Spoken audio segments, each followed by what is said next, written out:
Ça y est, on arrive à la période des vœux. Vous commencez à y réfléchir et à vous dire « Oh tiens, une école d'art, pourquoi pas ?» Mais vous ou vos proches ont un peu peur de vous retrouver 10 ans plus tard dans une chambre de bonne, avec un quignon de pain pour seul repas, avec des petits rats pour seule compagnie. Bon, c'est pas trop l'ambiance, mais vous inquiétez pas, je vais y remédier. Yo les frécots, aujourd'hui, on va parler d'avenir.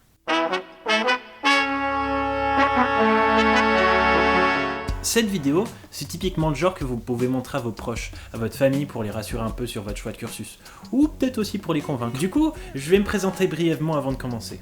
Moi, c'est Charlie, j'ai 20 ans et je suis en première année à l'ESI, l'École Européenne Supérieure de l'Image, à Angoulême. Avant ça, j'ai fait une prépa artistique qui nous prépare à fond au concours, et encore avant, j'étais en DUT commerce. Mais ça, c'est pas très important. À coup d'articles, d'études, de témoignages et de mon expérience personnelle, je vais vous montrer que la filière artistique est beaucoup moins risquée qu'on le croit. On y va ? Quand on vise une école d'art, c'est forcément qu'on a une attirance pour le milieu. Mais ça veut pas forcément dire qu'on le connaît bien. Les écoles d'art ne forment pas seulement les étudiants à devenir des artistes, mais aussi à évoluer dans le milieu et le marché de l'art. Dans un article du Monde Campus de 2016, on peut lire que depuis la démocratisation de l'enseignement supérieur dans les années 80, les écoles ont vraiment élargi leur champ d'action, notamment par leur spécialité. On se retrouve alors avec certaines formations qui se concentrent autant sur la pratique artistique que sur la gestion ou la communication par exemple. Avec l'émergence des nouveaux médias, de toutes nouvelles pratiques ont émergé et ont aussi forcé les écoles à se renouveler. Ce que je veux dire avec tout ça, c'est qu'en sortant d'une école d'art, on n'a pas pour seule voie d'être créateur pur. En fonction du cursus et de la durée du diplôme, on peut devenir, commissaire d'exposition, médiateur culturel, historien de l'art, chef de projet, scénographe, directrice de collection, tout ça. Et encore là, je parle que des gros titres, je parle pas des milliers de projets qu'on peut faire en indépendant, donc en freelance, ou des portes qui s'ouvrent plus facilement pour travailler dans des secteurs culturels, comme dans des musées ou dans des galeries par exemple. Je vous invite à regarder sur le site des écoles qui vous intéressent, de voir ce que sont devenus les anciens étudiants. C'est très intéressant et ça vous permet de vous orienter un peu mieux. Maintenant, ce propos est aussi à nuancer.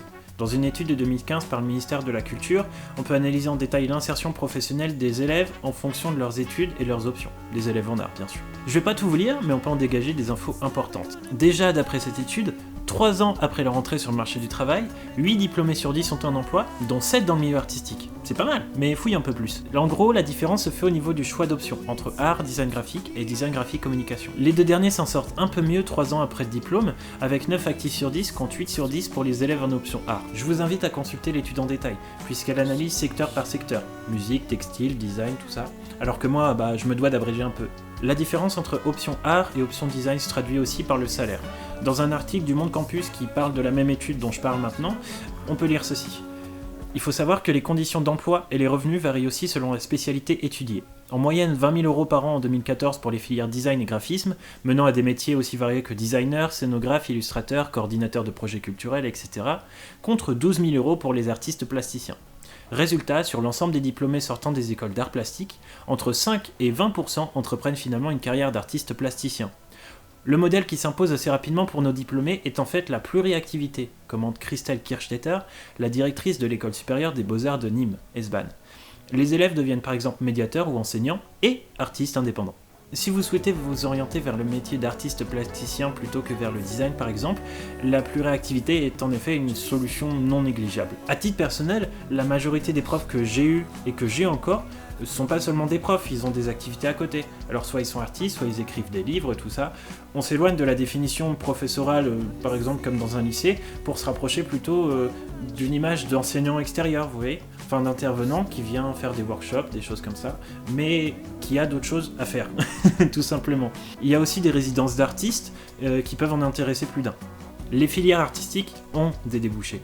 On peut se lancer dans des études de cœur sans pour autant terrifier nos proches. Le plus compliqué, c'est de vivre pleinement d'une activité d'artiste plasticien. Heureusement, les écoles ne forment pas qu'à cette pratique, mais au monde de l'art dans sa globalité. En suivant des études d'art, on peut arriver à entrer dans un monde qui nous fascine, qui nous pousse à la créativité et à la curiosité intellectuelle, tout en ayant une sécurité financière non négligeable.